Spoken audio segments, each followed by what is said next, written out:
Thank you very much. So, I have spent most of my life thinking when I'm slim, I'll do X, Y, and Z, and thinking that that was the answer, that I had to be slim. And getting pregnant was one of those things.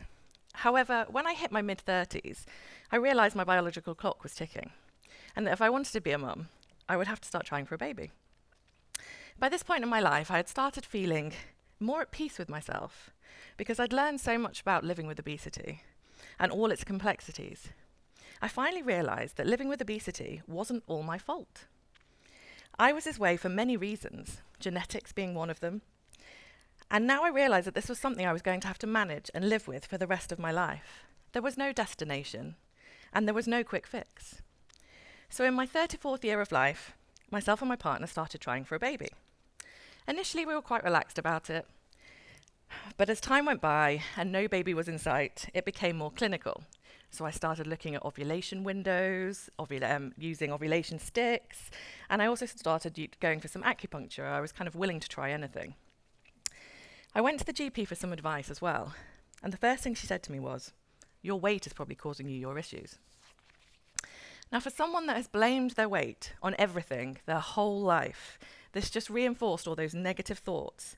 My weight wasn't just ruining my life now. It was going to potentially ruin my partner's life too, if we couldn't have a family. Great.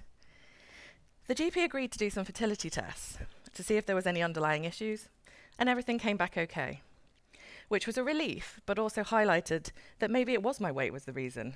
So we just kept on trying. I started researching other options in the meantime. Could ovulation drugs be the answer? Or what about IVF? I called a fertility clinic to discuss the options, and I was met with a pretty negative response. Anyone with a BMI over 35 could not be treated for IVF. So that was it. If I wanted to have a baby, it would have to be naturally, because in order to reach the BMI that I would need to fit the criteria, I would need to lose at least 50 kilograms, which is about 110 pounds. And that wasn't going to happen overnight. And time was running out, so it wasn't something I could really focus on doing. So a couple more months passed. We kept trying, and fortunately, I did fall pregnant naturally, and I was totally over the moon. I booked my first midwife appointment, but as the date neared, I began to feel a little bit apprehensive about how I would be treated by her. I had already received a negative response from a friend of a friend about how stupid I was to get pregnant when I was such a high risk. So was this the way she was going to feel too? Fortunately, the midwife was lovely. She explained that due to my BMI, I would just be on a slightly different pathway to everyone else. I would have more scans to measure the baby more accurately, and I would also be under a consultant. I can handle that, I thought. I get to see my baby more often through scans, and seeing a consultant isn't an issue for me. The midwife then finished the appointment with the question, "Have I tried Slimming World?" Now for me, this was a red rag to the bull. Have I tried Slimming World? Try asking me which diet I haven't tried over the years. It was at this point I realised how little healthcare professionals truly understand the complexities of obesity, and everyone seems to focus on what we eat. And that totally isn't the case, and I really feel like so much more education is required here, just starting with the healthcare professionals. So my next appointment was followed by my 12-week scan. I was so excited to finally be seeing my baby for the first time. But it was at this appointment where I felt totally mortified. I got into the position for my scan, lying on the bed, when the sonographer asked me, would I mind holding my tummy up so she could scan me better? I literally was horrified. The scan seemed to be going on for quite some time when the sonographer informed me that they would have to do an internal scan because of my high BMI, they weren't able to get a clear view of the baby. And this was something I faced at every further scan that I had. My high BMI was always referenced, and every time I came away feeling awful about myself. Why couldn't my scans be a happy time like everyone else? I sailed through the first trimesters of pregnancy, no morning sickness at all, and I passed my first glucose tolerance test. This is going to be a great pregnancy, I thought. What is all the fuss about plus-size people getting pregnant and high risk? I was determined to show people that it was possible to live with obesity and still live a normal life. This was until my third trimester came, and at 28 weeks I had my second glucose tolerance test. I was quite chilled about it because I thought the first one was fine, this one will be fine. However, it came back positive. My fasting bloods were high, so I would have to stop monitoring them 6 times a day. This hit me hard. I didn't want to have gestational diabetes because it felt like I'd failed. I was now putting my baby at risk, and this was all my fault. My blood pressure started getting higher at this point too, and my mental health started suffering really, really too. I was a bad mum already.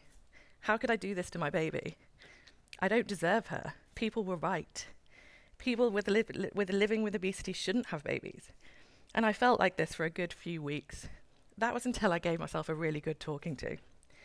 Gestational diabetes was a consequence of my pregnancy, and it was due to the hormones connected to the placenta. It was not my fault. Yes, I was at higher risk of getting it, but who's to say that if my BMI had been 22, that I wouldn't have got it too? Because plenty of people do. So I decided I needed to manage the gestational diabetes properly to ensure that my baby was okay, because she was my priority. So that's what I did. I started on oral medication, and I ended up using basal insulin, and this controlled my blood sugars perfectly. So that was great.